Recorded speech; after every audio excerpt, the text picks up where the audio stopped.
አበባ ከተማ ደረጃ እየተሰራበት ያለው ነገር እንዴት ነው በሀገር ደረጃ መስፋት የሚችለው ተቋማዊ ቅርጽ መያዝ የሚችለው ተቋማዊ አድርገን በህግ ደግፈን ማስቀጠል የምንችለው ከፋይናንስ አንፃር ምን አይነት አስተማማኝ ነገር ያስፈልገናል ዘለቄታዊነቱን ለማረጋገጥ ይህ እቅድ በሁሉም ወገኖች ተቀባይነት ማግኘት የሚችል ከሆነ ፍልስጤማውያን ትልቅ እፎይታ የሚያገኙበት ይሆናል ተብሎም ተጠብቋል። ሐማስ እየተዳከመ ነው ሲሉ የሚደመጡት ፕሬዝዳንት ትራምፕ 20 ነጥብ ያለውና የጋዛው ጦርነት እንዲቋጭ የታገቱ እስራኤላውያን እንዲሁም ፍልስጤማውያን ደግሞ እንዲለቀቁ ያስችላል የተባለለትን እቅድ ይቀበላል ብለው እንደሚጠብቁ ተናግረዋል። ዩክሬን ከአሜሪካ እንዲበረከቱላት ከጠየቀቻቸው መሳሪያዎች መካከል የረጅም ርቀት ቶም ሃውክ ሚሳኤሎች ዋነኛዎቹ ሲሆኑ አሜሪካም መሳሪያዎቹን ትስት በሚለው ጉዳይ ላይ የነጩ ቤተ መንግስት ባለስልጣናት እየመከሩና ጉዳዩን በጥልቀት እየመረመሩት መሆኑን የአሜሪካው ምክትል ፕሬዝዳንት ጄዲ ቫንስ አስታውቀዋል።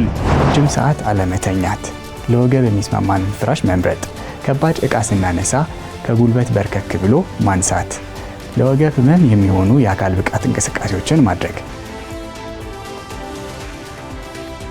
ጤና ይስጥልን የተወደዳችሁ ተመልካቾቻችን፣ ከሀገሬ ቴሌቪዥን ዕለታዊ ዜናዎችን የምናቀርብበት ሰዓት ላይ ተገኝተናል። ዜናዎቹን እያቀረብኩ ሱባለው ጋሻው አብሬያችሁ ቆይታ አደርጋለሁ።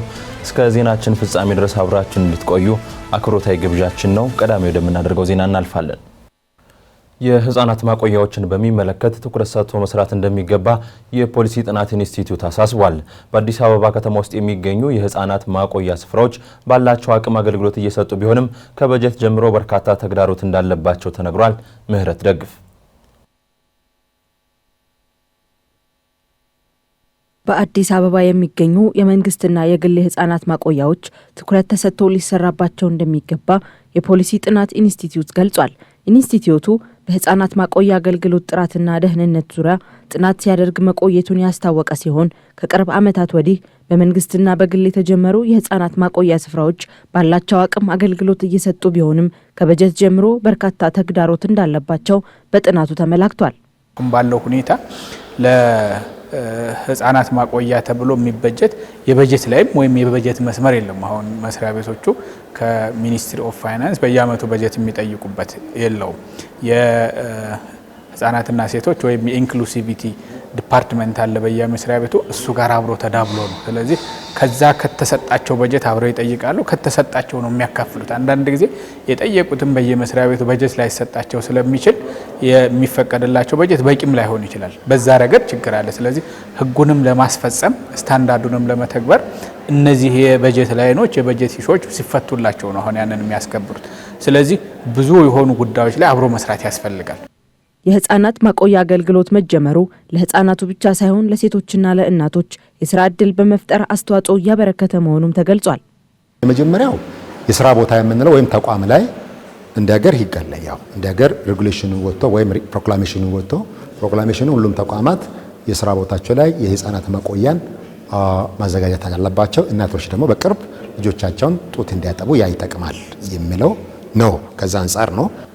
ከተጠቃሚዎች አንፃር ደግሞ ከወላጆች አንፃር ስንመለከት ደግሞ በጣም ፖዚቲቭ ነገርን እንዳመጣቸው ቀደም ውጤቶችም ላይ ስናሳይ እንደነበረው ይሄ ፓሬንቶችን ወይም ሰራተኞችን በዚህ እድሜ ውስጥ በተለይም ከ4 ወር እስከ 6 ዓመት ውስጥ እድሜ ውስጥ ያሉትን ልጆች ያላቸውን ወላጆች በስራ ላይ ሆነው ስራቸውን ተረጋግተው እንዲሰራ ከማድረግ አንፃር በስራ ላይ ያላቸውን ፐርፎርማንስ ከማሳደግ አንፃር የሰራተኛን ታርኖቨርን ከመቀነስ አንፃር እነዚህ ላይ በጣም ፖዚቲቭ የሆኑ ነገሮች አሉ።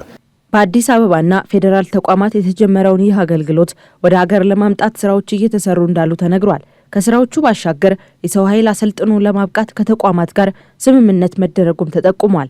በተጨማሪም ኢንስቲትዩቱ በሀገር አቀፍ ደረጃ ለህፃናት ማቆያ አገልግሎት የሚሆን የህግ ማዕቀፍ ፖሊሲ ውይይት እየተደረገበት እንዳለና በተገቢው ሁኔታ ተጠንቶ እንደሚሰራበትም አስታውቋል። በስራ ቦታ ወይንም በተቋማት ምን ይመስላል የሚለውን የመነሻ ሰርቬያችንን ውጤታችንን አሳይተናል። እንዲሁም ደግሞ በህዝብ ወይንም መንግስት ባቋቋማቸው የእንክብካቤ ቦታዎችም ላይ ምንድነው ያለው ሁኔታ ያ ማለት ምን ያህሉ አቅርቦት አግኝቷል፣ ምን ያህሉ ደግሞ እየፈለጉ ዌይቲንግ ሊስት እየጠበቁ ያሉ ሰዎች አሉ የሚለውንም ጭምር አሳይተናል። በመጨረሻም የፖሊሲ ውይይት ለማድረግ ተሞክሯል። ማለት ይሄ በአዲስ አበባ ከተማ ደረጃ እየተሰራበት ያለው ነገር እንዴት ነው በሀገር ደረጃ መስፋት የሚችለው ተቋማዊ ቅርጽ መያዝ የሚችለው ተቋማዊ አድርገን በህግ ደግፈን ማስቀጠል የምንችለው ከፋይናንስ አንፃር ምን አይነት አስተማማኝ ነገር ያስፈልገናል ዘለቄታዊነቱን ለማረጋገጥ የገንዘብ ምንጩን በአግባቡ ለማየት ምን አይነት የሰው ኃይልስ ያስፈልገናል፣ ባለድርሻ አካላቶችስ እንዴት መቀናጀት አለባቸው የሚለውን የፖሊሲ አማራጮች ሀሳብ የሚሰጡ ሰዎች ሀሳብ እንዲሰጡበትና አንዳንድ መነሻ ነገሮች እንዲነጉ ተደርጓል። ቅድም ምናልባት ተከታተላችሁ ከሆነ እንደተባለው ይሄ መነሻ ነው። ሚድ ተርም ይኖረናል፣ ኤንድ ላይን ይኖረናል። መጨረሻ የጎዳና ተዳዳሪዎችን መደገፍ የሚያስችል ስራ በሚጠበቀው ልክ እየተሰራ አለመሆኑ ተነግሯል።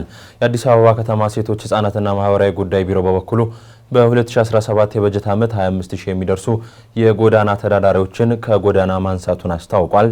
አልታየህ ኪዳኔ የጎዳና ተዳዳሪዎችን ለመደገፍ የተለያዩ ስራዎች መሰራት እንዳለባቸው በህፃናት ሴቶችና አረጋውያን ላይ አተኩሮ የሚሰራው ኪድስ ኬር የተባለው ግብረሰናይ ድርጅት አስታውቋል።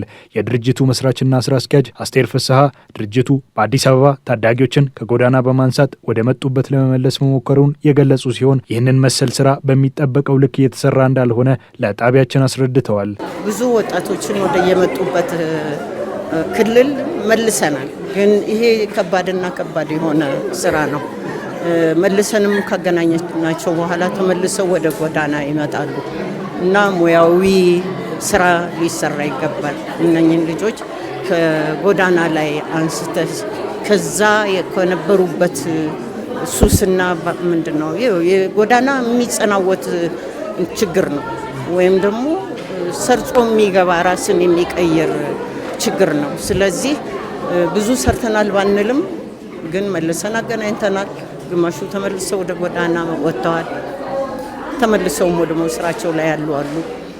ጎዳና ላይ ያሉ እየተማሩ ዩኒቨርሲቲን የጨረሱ ልጆች አሉ። አብረውን በስፖንሰርሺፕ እየረዳናቸው ሰርተናልም ይቀረናልም።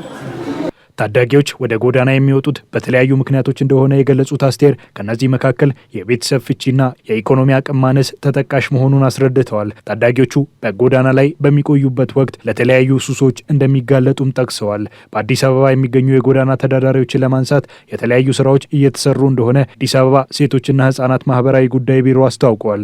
የቢሮ ኃላፊ ቆንጂት ደበላ ለጣቢያችን እንደተናገሩት በ2017 ዓ.ም ታዳጊዎችን ወደ ቤተሰቦቻቸው የመቀላቀል ስራ መሰራቱን እና ሴቶችን ወደ ሙያ ማዕከላት ማስገባት መቻሉን ጠቅሰዋል። ጎዳና ላይ ያሉ ህጻናትን፣ ወጣቶችንም ታዳጊዎችንም የማንሳት ስራ ሰፊ ስራ እየተሰራ ነው ያለው። በተለይ ደግሞ ሴቶች ጎዳና ላይ ያሉትን ከማንሳት አንጻር በቀጣይም በኢኮኖሚ ተጠቃሚ ከመሆን አንጻር በክብርት ከንቲባችን ኢኒሼቲቭ የተገነባው የነገዋ የተሃድሶና ክህሎት ማበልጸጊያ ማዕከል አለ። በዛ ማዕከል እየገቡ የሙያ ባለቤት እየሆኑ ስራ እድልም እየተፈጠረላቸው የተሻለ ደረጃ እየደረሱ ያሉበት ሁኔታ አለ ማለት ነው። ይሄ አንዱ ፕሮግራማችን ነው። ሁለተኛው የማቀላቀል ነው። አሰልጥነናቸው የሳይኮሶሾ ስልጠና ሰጥተን ከቤተሰብ ጋር ኢንተግሬት የማድረግ እንዲገናኙ የማድረግ ስራ እንሰራለን ማለት ነው። ጎዳና ላይ ከሚሆኑ መጠለያ እንግዲህ በመግቢያዎቹ ለምሳሌ በአራቱ ማዕዘን ነው የሚገቡት። ከተለያየ ክልል ነው የሚመጡት። እነኚህን ልጆች ወደ ነበሩበት መልስ ብንል ታሪካቸው እስኪጠና ጊዜ ይፈጃል። ከነበሩበት የሱስ የጎዳና ልምድ እነኛን አስጥሎ ወደ ቤተሰብ እስክንመልስ ድረስ ጊዜ ይፈጃል። ሆኖም ግን ብዙ ስራ መሰራት ይጠበቅበታል። የመጠለያ ጉዳይ ግን ወሳኝ ነው። የአዲስ አበባ ሴቶች ህጻናትና ማህበራዊ ጉዳይ ቢሮ ኃላፊ ቆንጂት ደበላ ታዳጊዎች በአቻ ግፊት፣ በኢኮኖሚያዊ ችግርና ከቤተሰብ ጋር ባላቸው አለመግባባት ሳቢያ ወደ ጎዳና እንደሚወጡ ገልጸዋል። ይሁን እንጂ የከተማ አስተዳደሩ በተጠናቀቀው የ2017 በጀት ዓመት ወደ 25000 የጎዳና ተዳዳሪዎችን ከጎዳና ማንሳቱን አስታውሰዋል። እስራኤል የአሜሪካው ፕሬዝዳንት ዶናልድ ትራምፕ ያቀረቡትንና የጋዛውን ጦርነት መቋጨት ያስችላል የተባለለትን እቅድ ተቀብላለች። ሐማስ በበኩሉ እቅዱን እየገመገመ መሆኑን አስታውቋል። ዳግም ተገኝ ተጨማሪውን አዘጋጅቷል።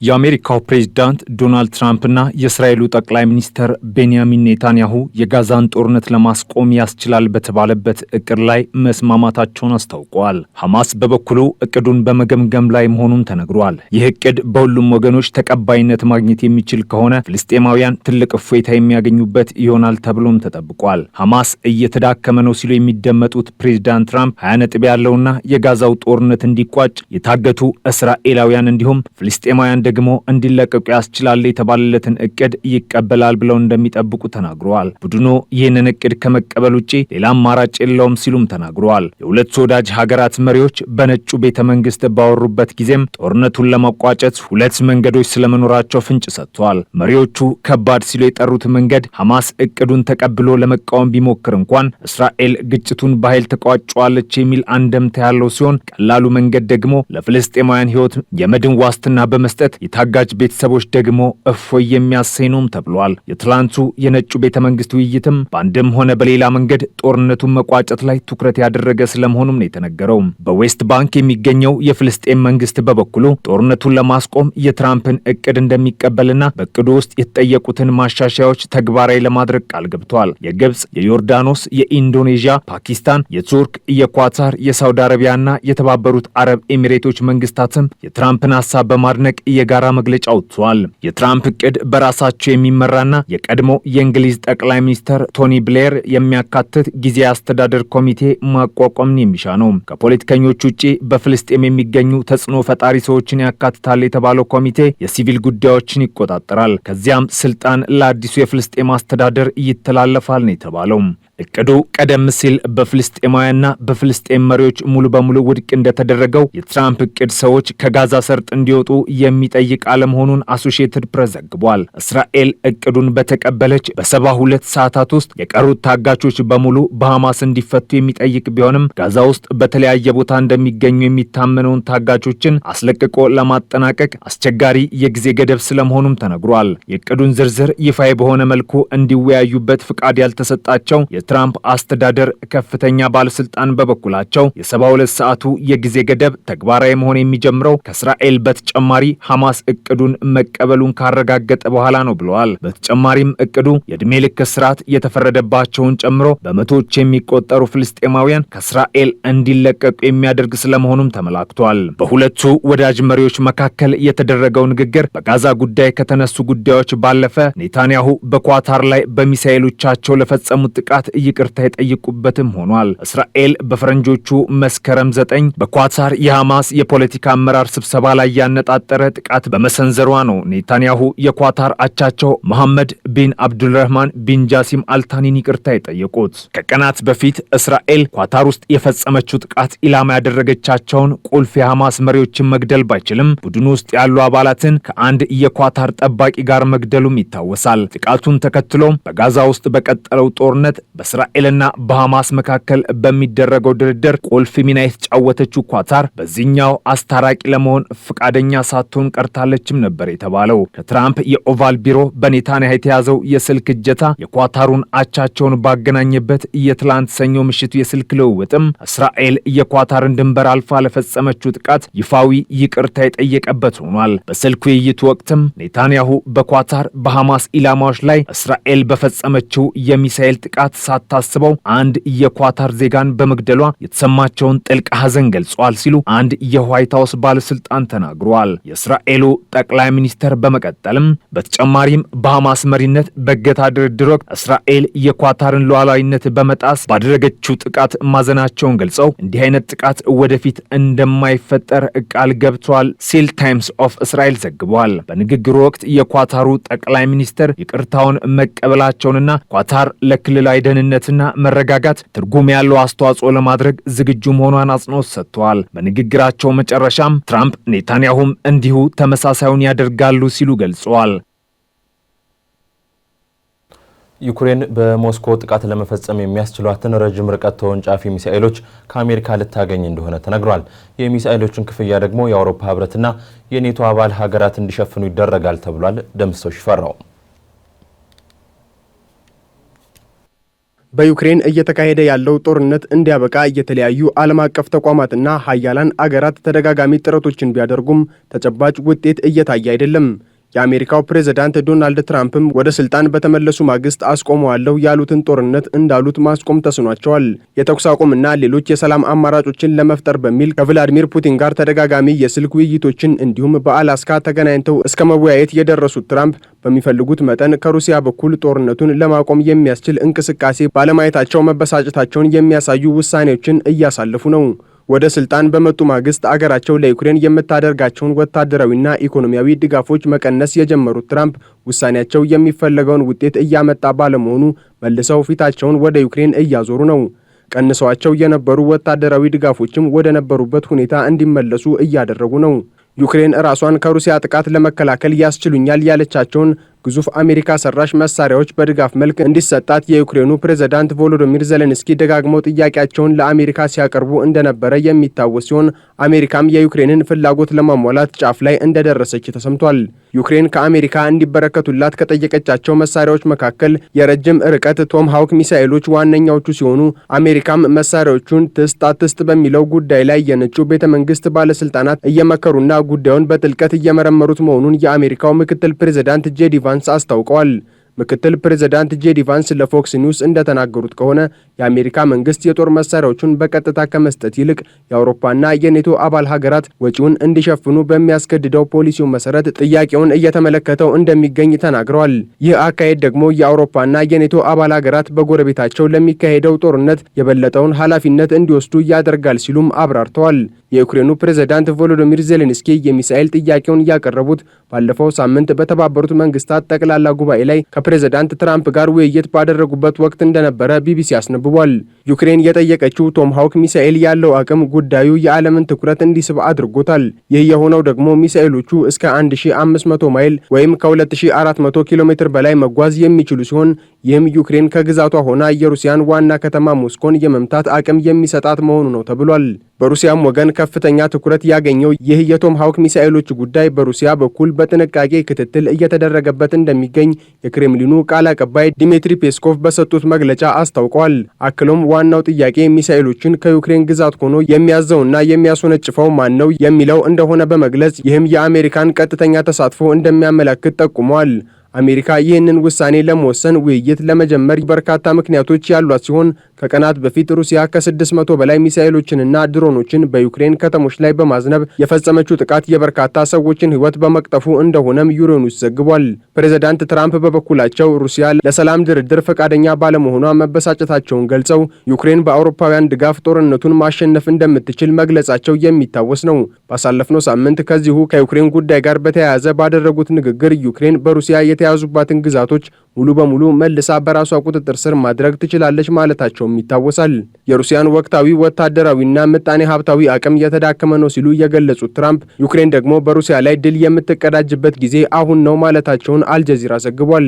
ከዚህ በተጨማሪም አሁን አሜሪካ ለዩክሬን ለመላክ ዳርዳር እያለች ያለችው ረጅም ርቀት ሚሳኤልን ወጪ እንዲሸፍኑ የተጠየቁት የአውሮፓ ህብረትና የኔቶ አባል ሀገራት ሩሲያን ለማዳከም ወሳኝ የሆነውን የንግድ ግንኙነት የማቋረጥ ውሳኔ ለነገ ሳይሉ እንዲወስኑ ትራምፕ ጠይቀዋል። ከሰሞኑን እየተደጋገመ ያለውን የሩሲያ የኔቶን የአየር ክልል መጣስ በተመለከተም አገራቱ እርምጃ እንዲወስዱ ምክረ ሀሳብ መስጠታቸው ይታወሳል።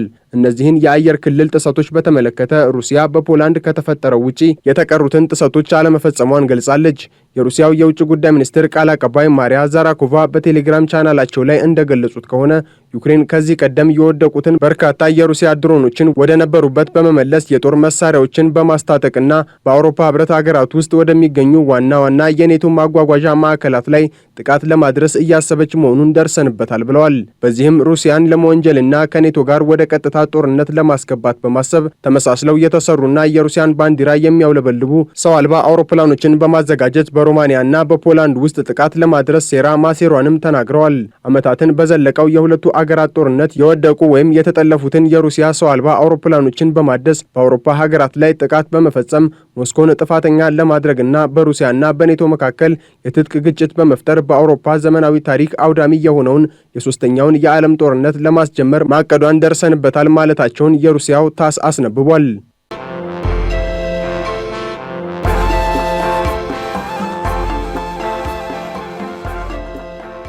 ሀገሬ ዜና እንደቀጠለ ነው። የተወደዳችሁ ተመልካቾቻችን አሁን ደግሞ ወደ አጫጭር መረጃዎች እናልፋለን። የአዲስ አበባ ደንብ ማስከበር ባለስልጣን በትምህርት ቤቶች አካባቢ አዋኪ ድርጊቶችን የሚፈጽሙ አካላት ከድርጊታቸው እንዲታቀቡ አሳሰበ። የባለስልጣኑ ዋና ስራ አስኪያጅ ሻለቃ ዘሪሁን ተፈራ አምራችና ብቁ ዜጋ ለመፍጠር በትምህርት ቤቶች አካባቢ የሚፈጸሙ አዋኪ ድርጊቶችን ማስቀረት ያስፈልጋል ብለዋል። ባለስልጣኑ በትምህርት ቤቶች አካባቢ የተለያዩ ሱስ የሚያስይዙ ሁኔታዎች እንዳይኖሩ ለማድረግ እየሰራ መሆኑንም ዋና ስራ አስኪያጁ ተናግረዋል። በመሰል ህገወጥ ተግባራት በተሰማሩ አካላት ላይ እርምጃ እንደሚወሰድም አክለው የተናገሩ ሲሆን ተግባሩን የሚፈጽሙ አካላት ከድርጊታቸው እንዲታቀቡ አሳስበዋል። በትምህርት ቤቶች አካባቢ አዋኪ ድርጊቶችን ለማስቀረት ያለመ የባለድርሻ አካላት ውይይት ተካሂዷል።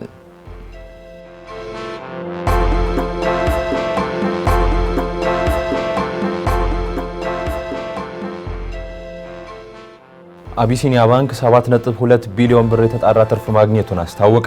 ባንኩ ይህንን ያለው ባካሄደው 29ኛ መደበኛ ጠቅላላ ጉባኤ ላይ ነው። ሰኔ 2017 ዓ.ም በተጠናቀቀው የሂሳብ ዓመት ባንኩ ያስመዘገበው ያልተጣራ ትርፍ 10.1 ቢሊዮን ብር እንደሆነ የገለጹት የባንኩ የዳይሬክተሮች ቦርድ ሊቀመንበር መኮንን ማን ያዘዋል ከቀደመው ዓመት ጋር ሲነጻጸር የ91.4 በመቶ ጭማሪ ያለው መሆኑን ተናግረዋል። በሂሳብ ዓመቱ የባንኩ ጠቅላላ ገቢ 39.1 ቢሊዮን ብር መሆኑ ሲገለጽ ውጤቱ ከቀደመው ዓመት ጋር ሲነጻጸር የ11.3 ቢሊዮን ብር እድገት ማሳየቱ ተጠቁሟል። የባንኩ አጠቃላይ ሀብት 285.2 ቢሊዮን መድረሱ የተገለጸ ሲሆን አጠቃላይ ካፒታሉ ወደ 28.8 ቢሊዮን ብር ማደጉ ተነግሯል። አቢሲኒያ ባንክ የቅርንጫፎቹን ብዛት 928 ማድረሱንም በጠቅላላ ጉባኤው ተነግሯል።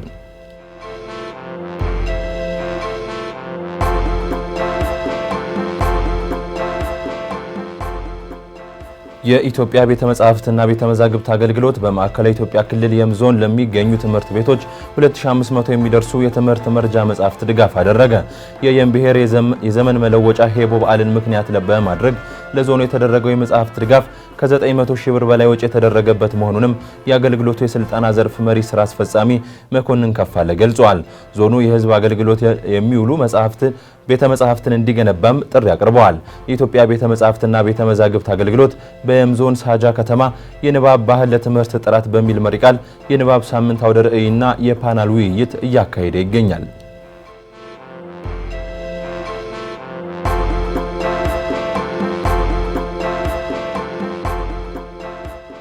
ፕሬዚዳንት ዶናልድ ትራምፕ የአጎዋ ስምምነትን ለአንድ ዓመት የማደስ ሀሳብ እንዳላቸው ተሰማ። የአፍሪካ እድገትና እድል ድንጋጌ ወይም አጎዋ ከሰሃራ በታች ያሉ 32 የአፍሪካ ሀገራት ምርቶቻቸውን ከቀረጥ ነፃ ወደ አሜሪካ ገበያ እንዲያስገቡ የሚፈቅድ ህግ ነው። ከዚህ ቀደም ለሁለት ጊዜ እንዲራዘም የተደረገው ይኸው ስምምነት በስራ ላይ የሚውልበት ህጋዊ ቀነ ገደብ በዛሬው ዕለት ይጠናቀቃል። ስምምነቱ ለተጨማሪ ጊዜ እንዲራዘም አለመደረጉ ወይም ጨርሶ አለማብቃቱ ደግሞ የአገልግሎቱ ተጠቃሚ የሆኑ እንደ ኬንያ፣ ሌሴቶና ማዳጋስካር ያሉ የአፍሪካ ሀገራትን ከባድ ስጋት ውስጥ ከቷል።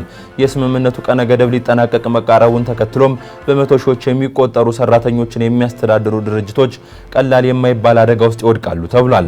አፍሪካ ኒውስ የዋይት ሃውስ ባለስልጣናትን ዋቢ አድርጎ እንደዘገበው ፕሬዚዳንት ዶናልድ ትራምፕ የአጎዋ ስምምነትን ለአንድ ዓመት የማደስ ሀሳብ አላቸው ብሏል። እስካሁን ግን ምንም አይነት ውሳኔ ላይ አልደረሱም ነው የተባለው። ኢትዮጵያ በቀድሞው የጆ ባይደን አስተዳደር እንደ አውሮፓውያን አቆጣጠር በ2022 ጥር ወር ከስምምነቱ እንድትወጣ ከተደረገች በኋላ እስካሁን ወደ ገበያው አለመመለሷ ይታወቃል።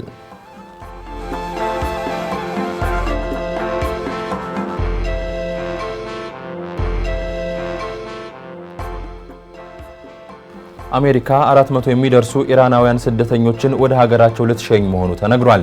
በህገ ወጥ መንገድ ወደ አሜሪካ ገብተዋል የተባሉት ኢራናውያን በኢራን መንግስት እውቅና ወደ ሀገራቸው እንደሚመለሱ ነው የተሰማው።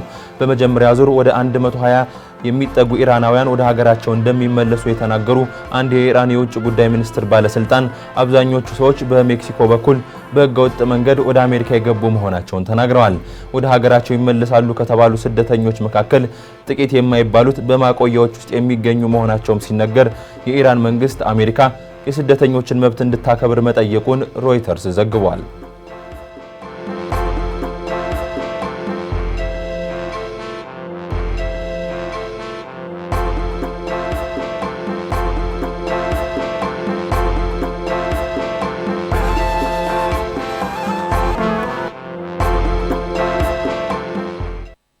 በርካቶች በወገብ ህመም እየተሰቃዩ መሆናቸውን ሲናገሩ ይደመጣል። ለመሆኑ የወገብ ህመም መፍትሄ ምንድነው? ጤና አዳም ምላሹን ይዟል።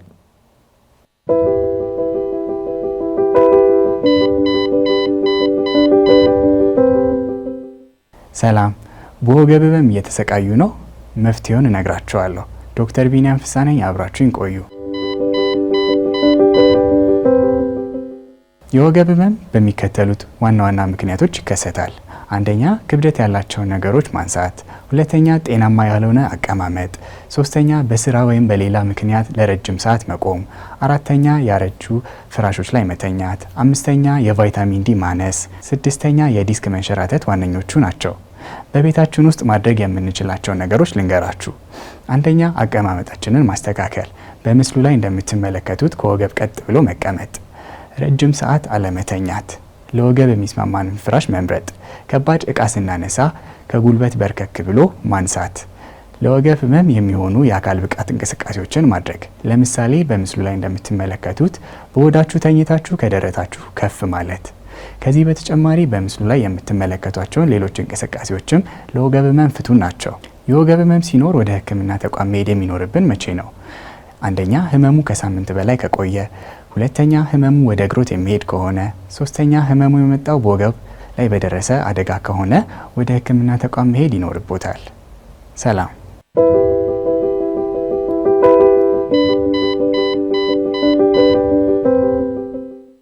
የሞተር ዘይት ከፍተኛ ፍትጊያ ያለባቸውን የሞተር ክፍሎች ያለሰልሳል። ሞተር በአግባቡ ስራውን ማከናወን እንዲችል ደግሞ በተገቢው ጊዜ ዘይት ሊቀየርለት ይገባል። የሞተር ዘይት በምን ያህል ጊዜ ልዩነት ሊቀየር ይገባል የሚለው የዛሬው የሀገሬ ጋራዥ ጥንቅራችን ትኩረት ነው።